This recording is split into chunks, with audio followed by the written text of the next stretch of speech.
Beautiful. We got sound. So, first of all, thanks for coming. There was a little bit of AV drama, which hopefully will not leak into the talk.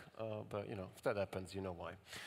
Today, we're here to talk about Pavex, which is a new Rust web framework, a project I've been working on for a year and a half, which is reaching a good state of maturity, good enough to start to talk about it, and more generally, to use it as an excuse to talk about Rust on the back end, the state of the ecosystem, and where we want to go, where we are, what's working, what's not working. Before we go into the details, let's get acquainted. Name is Luca Palmieri. I currently work as a principal engineering consultant for Matter. Matter has a booth in the sponsor area. We are a German consulting company which specializes, among other things, in Rust on the backend. APIs, data pipelines, workers, pretty much anything that is cloud-related, and it is Rust. That's something we do. You can find my personal stuff on Twitter and on my website, which is linked there. As Ernest mentioned, I've been in the Rust community for a few years, I think 6 at this point in time. I maintain libraries, tools, trainings, and I'm also known as being the author of Zero to Production in Rust, which is a zero, as in some Rust, to I have developed a fully functional production-ready project that actually is written in Rust and works. If that's something that interests you, check out the book. Now, getting to today's topic. The talk is split roughly into 3 sections. We're going to get an overview of Rust on the backend as an ecosystem, where we are, and justify the question, why write yet another web framework? Then we'll talk about the web framework. I'll give you a little live demo, code of the AV permitting, and then we'll understand a little bit what it does under the hood, how does it actually work. So Rust on the backend. Is Rust a good choice for building backend systems? I get asked this question countless times, probably at least once a week, and my answer is yes, with a little caveat. Let's go through the positives first. Rust has a very high performance ceiling. If you care about low latency, if you care about high throughput, you can get as far as you would with pretty much any other language. Rust puts no limits to what you can achieve. It allows you to fully leverage the power of the hardware underneath you. After that, it's also very, very good for team collaboration. Rust has one of the most powerful, most expressive type systems you can find in mainstream programming languages, especially outside of the family of purely functional programming languages.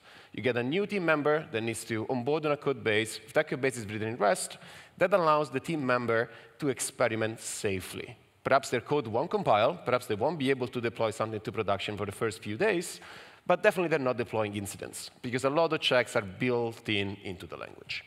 And last but not least, you can deploy Rust on toasters. Like Rust runs on any kind of server that you can think of, ARM or x86. You can deploy it on platforms that use WebAssembly, so it can be deployed as a WebAssembly module. It can be deployed to pretty much any serverless platform you can think of. So if you got something and it's written in Rust, it's pretty portable. And this gives you a lot of infrastructure flexibility if that's something you care about, especially from a pricing perspective. So given all the above, you would expect Rust to be roaring. But, and I state this as a fact, not really an opinion, Rust is not quite the mainstream choice for backend development. If I go out there, as in outside of Rust Nation UK, and I grab 1,000 devs that are building APIs, and I ask them, what are you using? I would be quite surprised to find more than a few percentage points actually using Rust. So the question we need to ask ourselves is, why? Like, why are we not the choice for doing backend?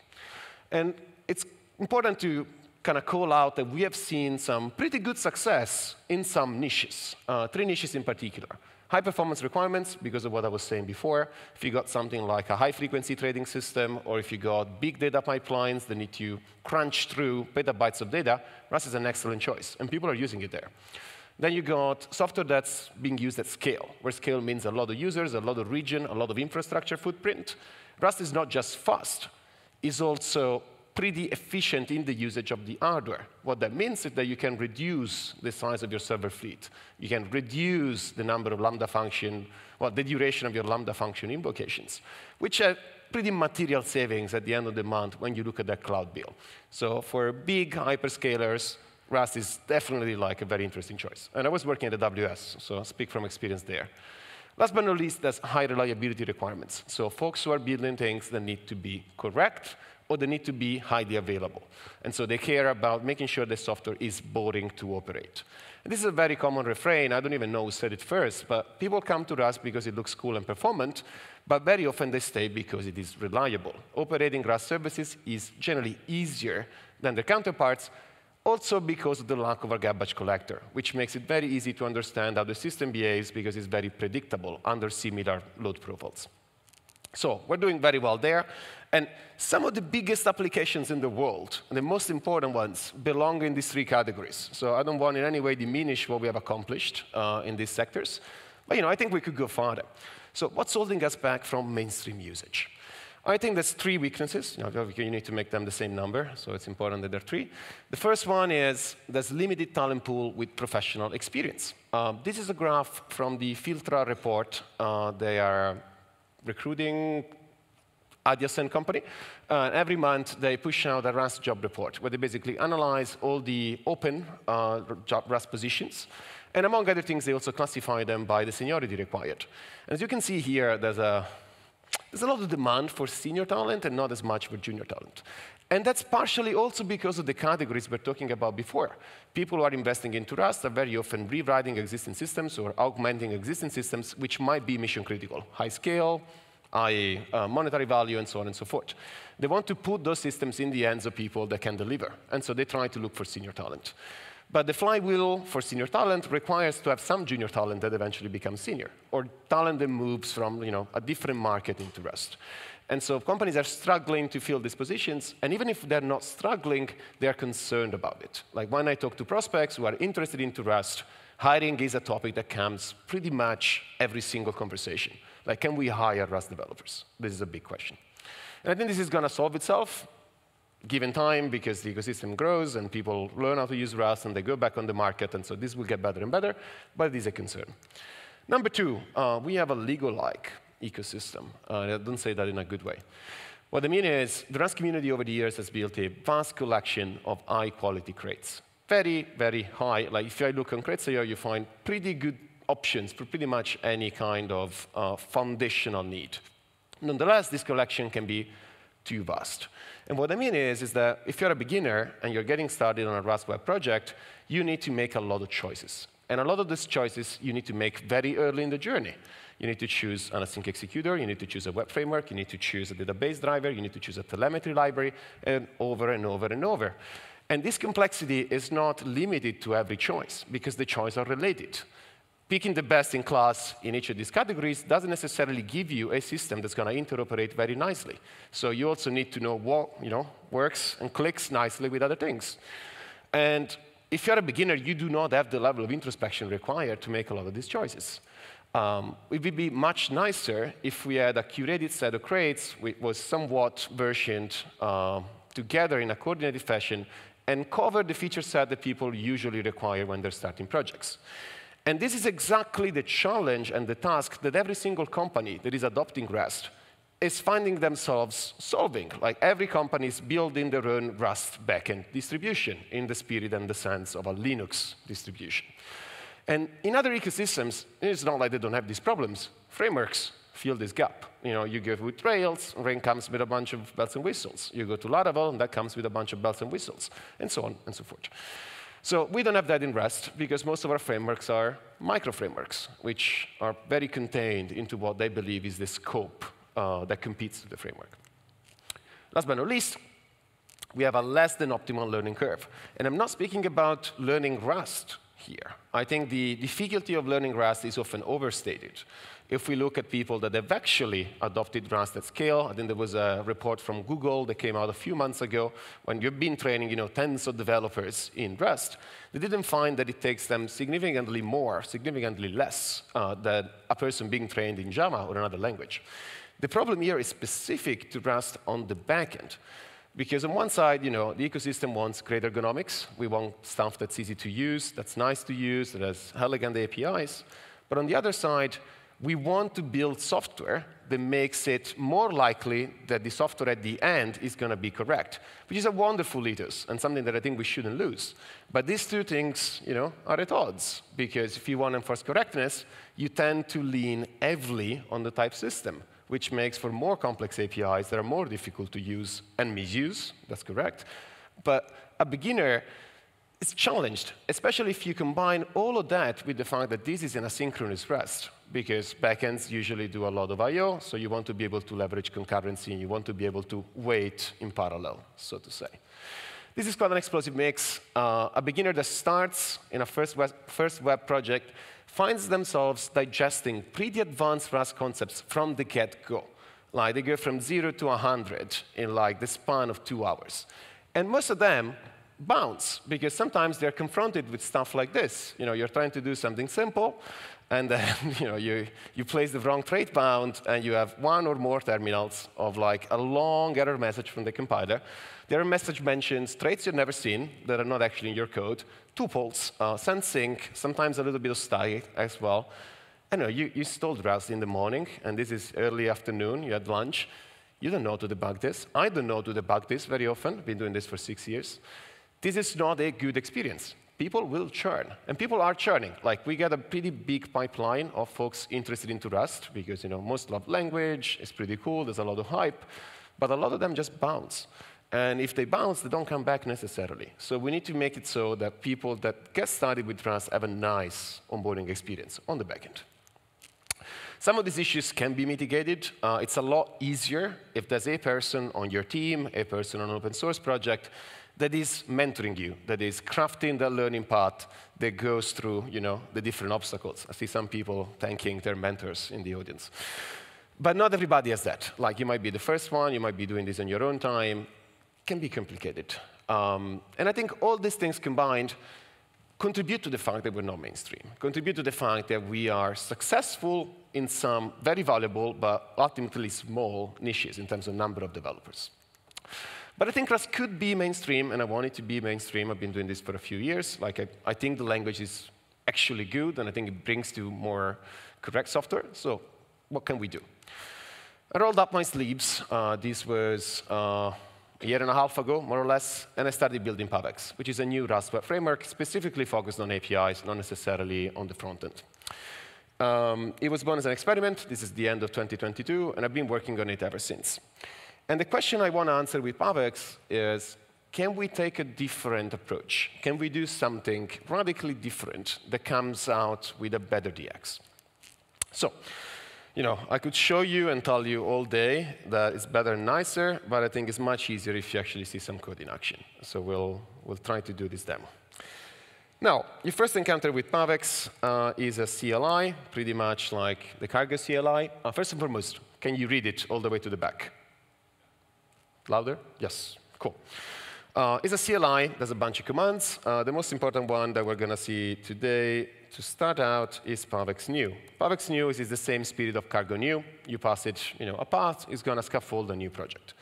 Like the best cooking shows, I've already done that. So we are inside one of those projects demo. I've preloaded all the dependencies so that we don't rely on the conference Wi-Fi. And now we're going to explore what that looks like. Now, pre-configured Pavex project comes with a README, which explains what you need. So Rust. There's a cargo subcommand, cargo px. We're going to talk about that in a second. And then Pavex, obviously. All the commands are the ones you're used to, with the tiny, tiny twist that there's px in the middle, and we'll see why that is the case. But other than that, it should look pretty familiar. This scaffolded project comes with a few bells and whistles, so that you start with something that is easy to continue and contribute to. So it comes with CI, it comes with pre-configured hierarchical configuration, Docker, file setup, and a few other things which are usually nice. All the action happens in the blueprint module, which is the one we're looking at here. The interface should be familiar to some of you who might have worked with ASP.NET Core or similar framework. You have a blueprint, and you attach things to this blueprint. What do you attach? Well, you attach constructors, you attach middlewares, which we're going to go in a second, and you attach route. So the syntax is fairly similar to most of the routers you might have seen. There's an F macro there that might look weird. I'll explain what that is in a second. Now, you can launch it pretty easily. Now, for the purpose of this demo, we are going to do cargo watch, so that as I change things, the project recompiles, and that's going to save us some time. OK. Down. Beautiful. So as you can see, the project comes also with telemetry setup. So this is going to give you JSON formatted logs, which then I pipe into Boolean so that they look somewhat nicer on the terminal.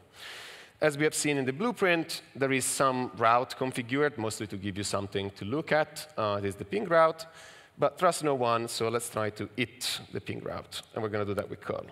And as you see, this works. So you get the 200 OK. Curl is telling us everything is nice. And then you can see on the logs that you get one log when the request arrives and one log when the request exits. That log is going to capture the status code, the protocol, the method, as well as a server identifier. So it's going to come pretty fully featured out of the box. Now, let's play with it. So let's try to do something else. Let's try to add another route. And without looking at the docs, we can try to emulate more or less what the existing route does. So we're going to add the classical hello world route. So we're going to try to do API/greet. And then here we need to pass the path to the route. So let's create a new module, which is up here. Now, what does a route look like? We can try to be pretty naive, right? So we want to do an hello world module. We can try to say, I'm going to return hello world. That would be a nice way of starting. And then here we're just going to pass the path to that handler. Oh, let me call it get for consistency. Ooh. It's difficult to type because there's like a 3 centimeters border on the podium. OK, and then we're going to add something here. Now, Pavex, obviously, Cargo Watch is going to recompile. Faster, please.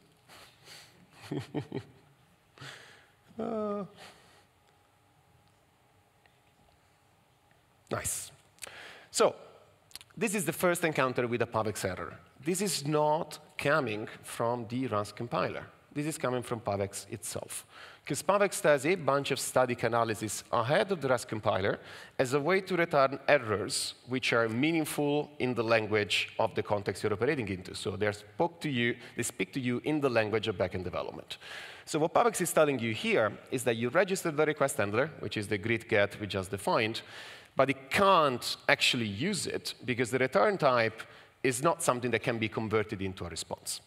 Now, the help message here is not necessarily the best because into response is defined in one crate and static stir is defined in stud. We can get better at that, but you get the idea. It's going to nudge you pretty much in the right direction.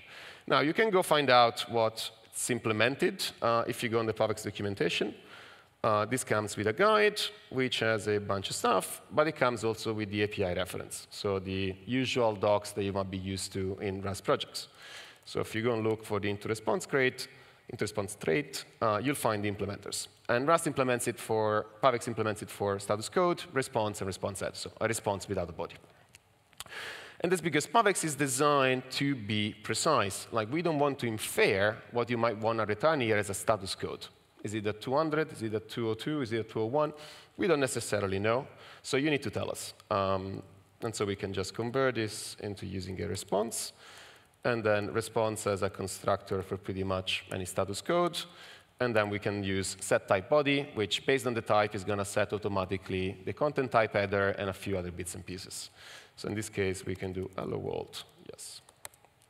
And now Cargo Watch is recompiling. And then we should be able to test it again.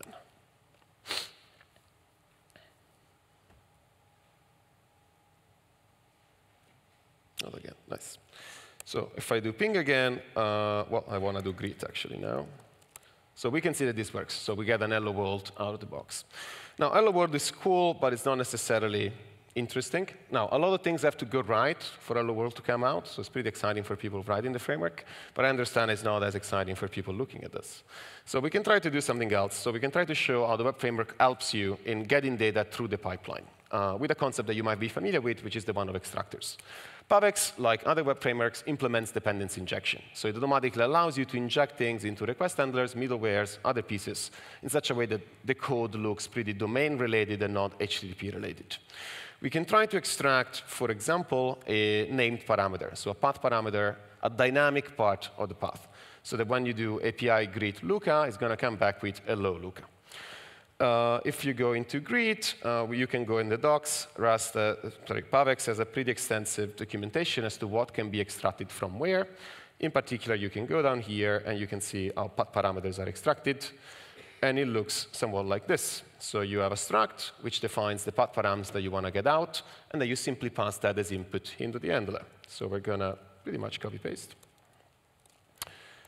Path params we need to import. And then we're just going to say get params, and this is going to be name, string. And then down here, we say params, And this is going to be path_params. And then, as you usually do, you destructure that. And this becomes a hello name. And this is so far pretty normal. Like, to most of you, this should look familiar. The API has recompiled. Yes. No, this doesn't work. We need to do this. Otherwise, we just get the templated string. And if I do hello world, this gives me hello Luca. So far, so good. The interesting thing is that Pavex goes a little bit beyond in what is the analysis. For this thing to work, pretty much in any framework, the name you use in the path, which is up here, needs to line up with the name you used in the struct. If they don't line up, you're going to get a runtime error, because it's going to try to extract something that doesn't quite match. So what we can try here is to make a mistake on purpose. So we can try to just change the name. Once again, Pavex is going to do some static analysis. So it's going to say, you tried to extract some path parameters, but all the fields must be named after something that appears in the path pattern. There, you have something that's named first name. You tried for something that's named name, but this is not there. Like, this is going to fail at runtime. So either remove or rename the fields in such a way that they map. And this goes back to the ethos we were talking about, trying to build tools that make it easier to build correct software. So we can fix that. That's pretty easy. And we get something that kind of works. How does dependency injection work? This is not trait-based. So this is not the usual implement a from request trait for a type, and then the framework will somehow find out how to inject it. You need to specify a constructor, so a function that returns an instance of path parameters, potentially consuming other types which are themselves extractors, so in a recursive fashion. And most of what I've shown you so far is not really like magic. What we get here in self-path_params is an extractor that's defined in user code. It's saying you need to use extract, there's a certain life cycle, handle the error with a certain thing. None of what I've done so far is framework magic. Some of the other messages obviously are built into the framework for specific cases that are well known, but everything we've done so far can be replicated in userland. And the best way to convince ourselves that that's the case is to build one. So let's try to build a user agent extractor. So we want something that's going to take the user agent header out of the incoming request so that we can do some access control. Generally speaking, terrible idea. Don't do access control on user agents. But this is a limited time slot. So we do what we can with the time available. There's two cases. The user agent can be anonymous, as in the request comes without a user agent header. Or you could do a user agent that's available. So we say the user agent is known. When you want to extract something in Pavex, you just need to create a method or a function that returns an instance of the type you want to build. In our case, that's user agent, so we can say extract user agent. In extract, you can take parameters. If you're trying to extract something from a request, you'll need something that comes out of the request. As I've shown you before, the docs are pretty extensive as to what is provided as a built-in from the framework. We can try, in particular, to work with the request head. Request head is everything from the request with the exception of the body. Since we're looking for headers, that's exactly what we want. So in request head, we can say, OK, I have the request head. I want the headers. Give me the user agent header. And that's two scenarios. Either the user agent header is there, or it isn't. If it isn't, we say anonymous. If it isn't, if it is, we save it. And so far, so good. That's how you would write the extractor. This doesn't do anything, per se. You need to explicitly tell Pavex, go use this to build a user agent. And once again, let me show you first when stuff goes wrong, and then we'll look how that works when stuff goes right. So you could try to say, I want a user agent in here, right? What happens? Pavex does its graph analysis. So it looks at the signature of your greet handler and says, this takes a user agent. I don't know how to build this type because you haven't told me what the recipe should be. Please go and register a constructor for this type. And once again, this goes back to that wall of text of like type errors. This is talking to you in a language, plain English, you can understand. This is the mistake. This is why this doesn't work. Please go fix it this way. And so we obey because we've been trained by the Rust compiler to listen to computers giving us suggestions. So we create a register function here, mostly for encapsulation. that takes the blueprint, so that plan of what the application needs to look like. And then here you can do bp.constructor. Constructor takes the path to the constructor, which in this case is user agent extract. Ooh, need to import that. And then it takes the life cycle. The life cycle, when you have a dependency injection framework, is when should this be called? And there's fundamentally three options. Singleton, which means build one instance of this type before the application starts, and then use that instance throughout the life cycle of the application. This is something you would use, for example, for a connection pool. You would build a connection pool at the beginning, and then every time a request needs a connection to the database, it grabs a reference to the connection pool. Then you have request scoped, which means build one instance of this type for every request that comes in. This is the case for user agent, because user agent depends on some request-specific data, so you can't share that across requests. That'd be pretty bad if it happened, and Pavex wouldn't let you anyway. And then you have transient, which basically means build an instance of this every single time it's required. It's a little bit of a niche use case, but still available. And so you can do this, and this works. Alternatively, you can do something that's a bit shorter, and you say, OK, I just want something that's request scoped. And so this looks like this. And then we go into blueprint up here, and we write that up. User agent. Ooh.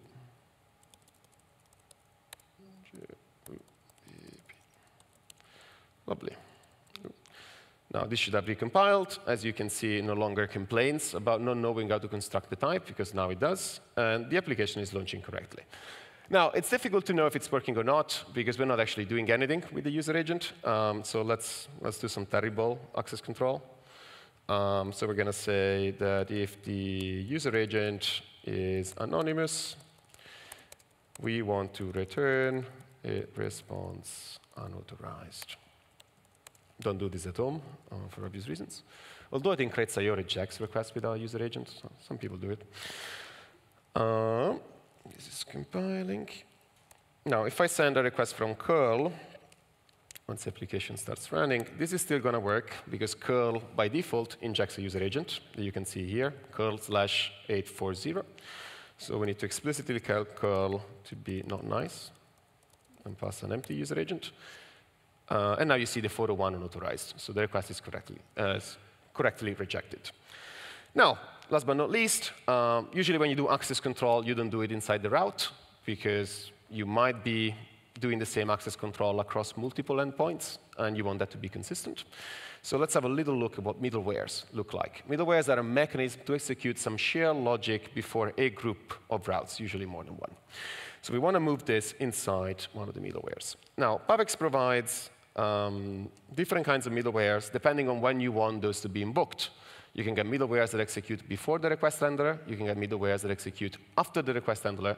And you can get middlewares that wrap around the calling chain. And each has its use case depending on you need to do mutation, you need to do timeouts, you need to do tracing.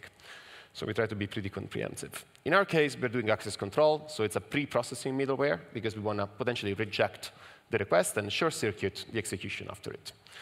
So we go back to the user agent, and we define a new function, fun reject anonymous. And these middlewares, like request handlers, like constructors, can themselves use dependency injection. So dependency injection works pretty much anywhere. So you're going to say, I want a user agent. A reference is enough. And then I'm going to return a processing instance.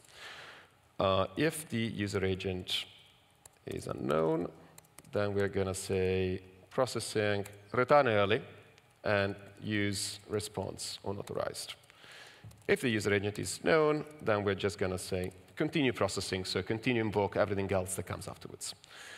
And we register this pretty much in the same way with the dependency injection framework. Nice. And then we're also going to remove this logic from here, because we don't need it anymore. OK, that's going to relaunch. Now you can see the greet again returns 401, but then to actually convince ourselves that the middleware is working, we can try to do that with the old ping endpoint that was there from the beginning, and you can see that the middleware is correctly applied.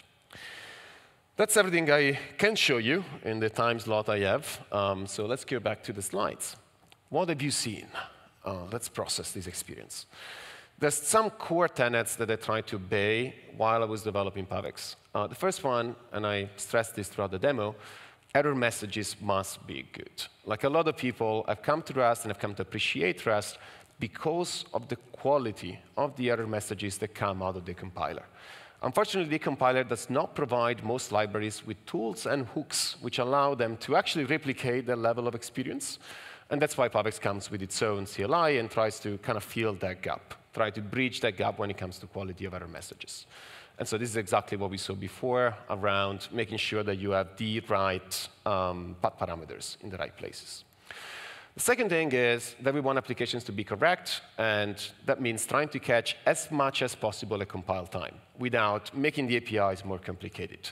So there's a bunch of things that in many frameworks you would catch at runtime, like, for example, ambiguity in the routing table. Some things would be shadowed, endpoints might not be called. We do all this analysis upfront before the application ever runs, and we don't let you run something that's known to be broken. Third, boring Rust must be enough to do the vast majority of things. As you've seen pretty much throughout the demo, I haven't written anything that looks complicated. There were no generics. I actually made minimal usage of async. You only need async when stuff is actually asynchronous. There's match statements. All of this is stuff that you learn in the first 4 to 5 chapters of the Rust book. And it should be enough to get you far. Obviously, when you do stuff that's more advanced, you'll have to step up your Rust knowledge.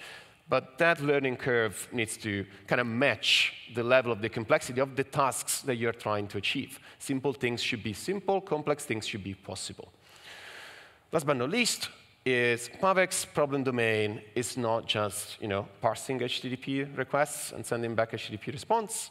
We want to actually do all the things that you need to build a high-quality application. Authentication, configuration, testing, client generation.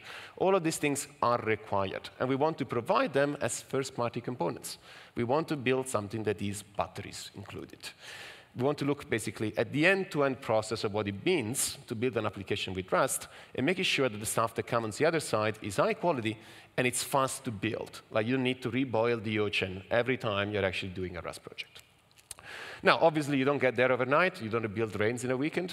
So we're focusing on the foundations that allow us to then make those pluggable modules, make it so that you can also use Pavex to build a toolkit which is tailor-made for your companies. Like, we want to be opinionated, but in such a way that people with sensible custom requirements can actually use this framework. Now, everything I've said so far was the wow section, as in like this, looks so cool. Now we go into the terrible orders underneath. How does Pavex actually work? As you saw, you fill out a declarative blueprint. I want this middleware, I want this route, I have these constructors. So far, pretty vanilla. Looks like this. This is decomposed into some functions for modularity, but then if you zoom in, you have constructor, middleware, route, something pretty fun. The thing that stands out is this F macro that you might have seen throughout the demo. Or F basically stands for function. And it's a pretty simple macro. Like, this is the actual definition. I've omitted like one line, which is required to get Rust Analyzer to do the right thing. But other than that, it's a macro rules. You pass me a path, so something like self : user agent, and I just stringify that path into a string that is self : user agent. And then I take note of the crate this was registered from, and I take note of the module path this was registered from. And that's important for errors.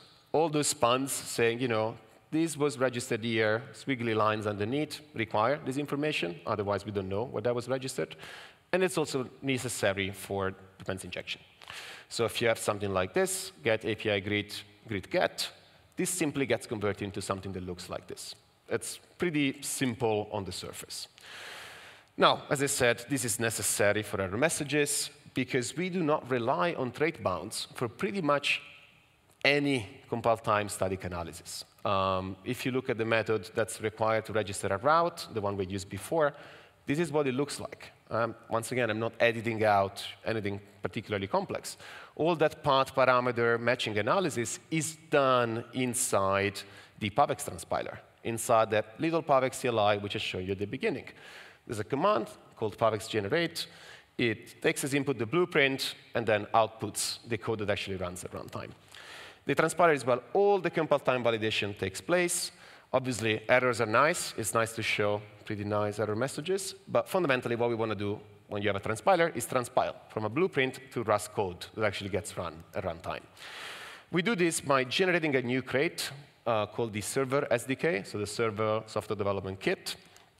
The code in the SDK is where the auto-wiring takes place. It's where all those constructors are called. It's where those middlewares are called. It's where that route is called.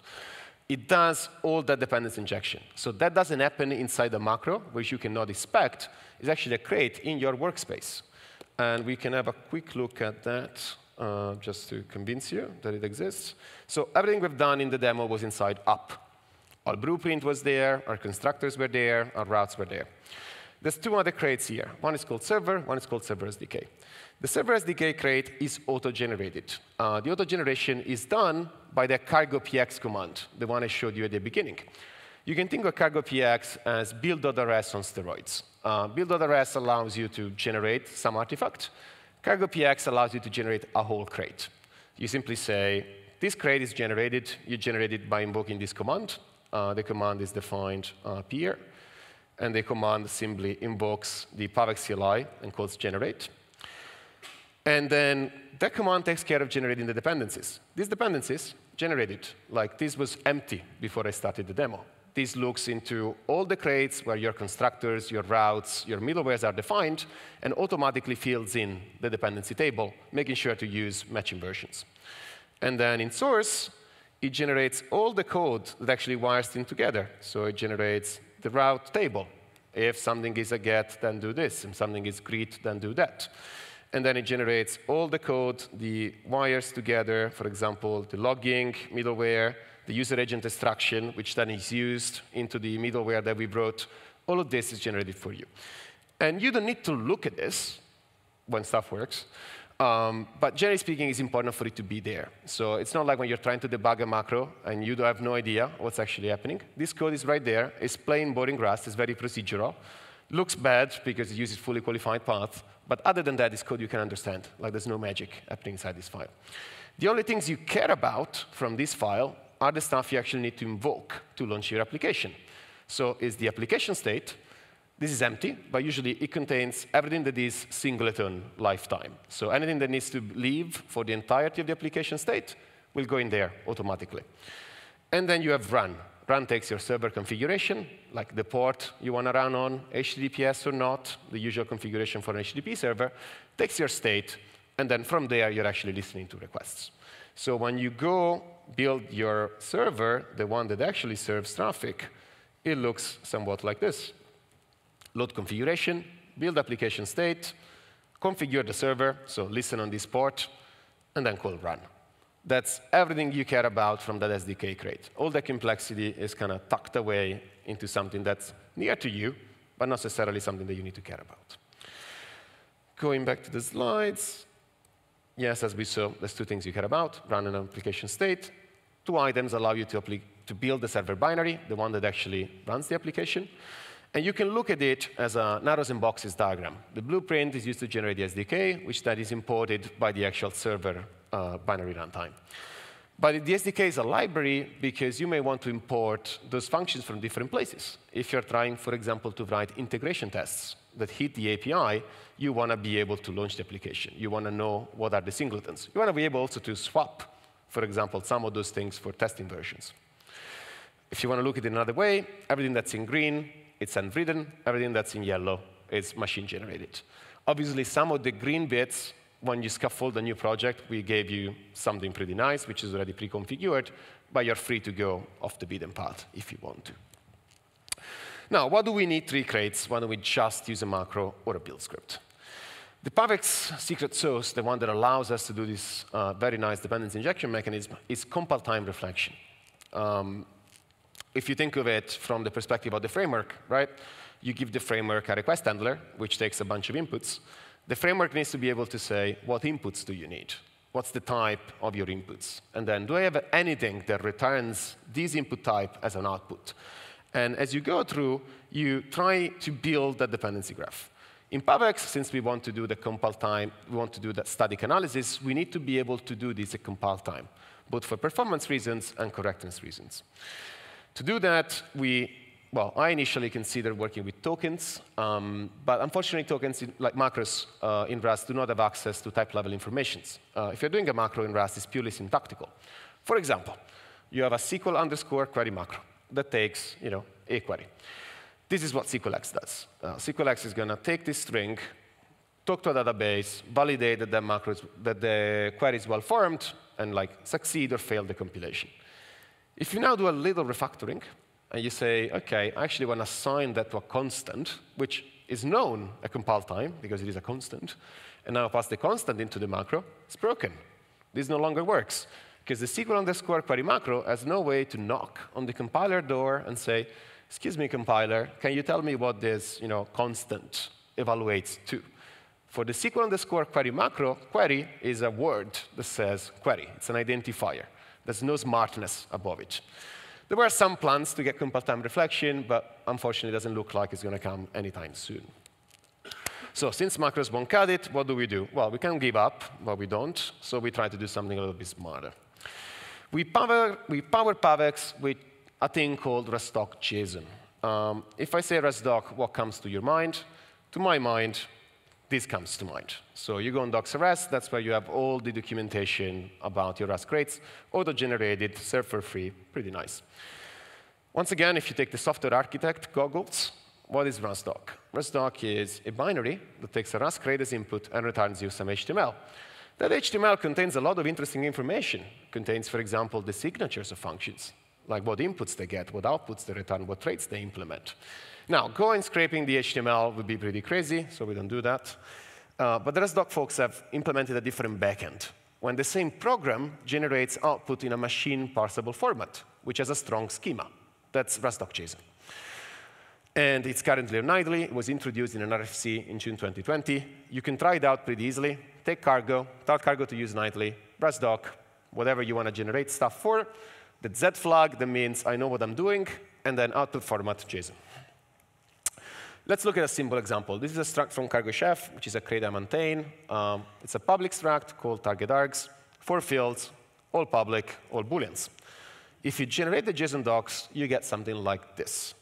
Every item inside of your crate has a unique identifier, that 0:12:1620. Then it tells you what crate it was defined into. 0 means it was defined in the current crate you're generating docs for. It tells you the name, tells you the visibility, in this case it's public. Then it has an enum. This could be a trait, a struct, an enumeration, a method. In this case, a struct. OK, if it's a struct, then we have specific struct fields. What are the fields? What are the generics? What are the implementation blocks? Everything that you see in a Rust file goes in here. And then you can follow these identifiers to kind of explore that API. Now, in reality, you don't actually find yourself working with raw JSON. That'd be pretty tedious. There's a crate called rustdoc types, which is maintained by the rustdoc team. So it's first-party crate from the Rust project. And it gets released in lockstep with new rustdoc-json versions. So what you actually work with is something that looks like this, which if some of you have done macros in the past, is very, very similar to what scene does. So you get a strongly typed representation of every possible item inside of that schema. Rustdoc-json is not something that I discovered as Pavex, but it's something that's already enabling today a new generation of Rust tooling. You might have heard of cargo semver checks. It's a cargo subcommand which allows you to verify if a PR breaks the public API of your crate. How does cargo semver checks work? Generates Rustdoc-json for the old version, generates Rustdoc-json for the new version, does some sparse comparisons, and says, OK, you deleted a public item. That's a breaking change. Not smarter than that, but you get the idea. Cargo check external types is another one. This was developed by the AWS SDK team. AWS SDKs are code-generated. They're huge. You want to know what types you are exposing from third-party crates, because those are very important to know for the stability of your API. Doing that by hand doesn't work. Generate Rustdoc-json for the entire crate, walk it, collect all the external types that are exposed, compare them against an allow list. Yes, it's fine to expose the HTTP crate. No, it's not fine to expose anyhow. This is built with Rustdoc-json again. And obviously, Pavex. So what we do here, going back to the examples, when you pass us a constructor, what we're doing, we're taking the fully qualified path or unambiguous path. Since that is, in this case, self-user agent, that means it's an item defined inside of this module. We know what module we're into because we have the module path macro from the Rust standard library. We know what crate we are into. So we determine the crate, generate the JSON, look up that function using the fully qualified path, and then suddenly we know what types are going in and out. So we can combine everything together into a build graph, a code graph. This is a very simple one from one of our tests. And you can see that we have a constructor at the top, which is extract, is extracting path parameters, which in turn uses the raw path parameters. The extraction may fail, so there is a branch. If it fails, you need to call an error handler, which then gets converted into a response. If it doesn't fail, you can pass it as input to the getHome request handler, which eventually also generates a response. And this is a very simple one. They get a lot bigger as you have multiple middlewares, multiple constructors, more sophisticated things.